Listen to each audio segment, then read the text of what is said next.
როდესაც ბრძანდებით 35 წლის და პლუს, ქალბატონი იქნებით თუ მამაკაცი მნიშვნელობა არ აქვს, არ გეწყობათ ცხოვრება, ოჯახი დაგენგრათ, ფინანსური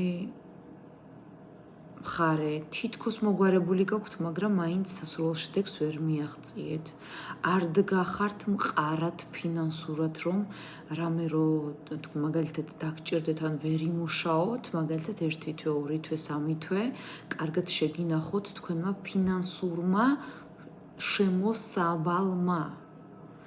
არ გყავთ გვერდზე ისეთი ადამიანი, რომელიც თქვენზე იზრუნებს. ყველაფრის თქვენით გაკეთება გიწევთ, თქვენ ხართ შემომტანი, თქვენ აკეთებთ ყველაფერს, დაღლილი ხართ, გადაღლილი ხართ, ნერვები აღარ ყოფნით, სექსუალური ურთიერთობები ხან გინდათ, ხან აღარ გინდათ, ზოგჯერ დაღლილობისაგან საერთოდ აღარაფერი აღარ გინდათ.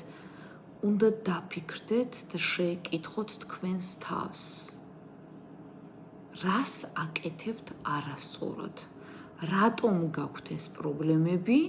რისგან არის გამოწვეული? წმენდა გჭირდებათ, ჯადო გაქვთ, წარმატება გჭირდებათ, ბარაქა გჭირდებათ, რა გჭირდებათ საერთოდ?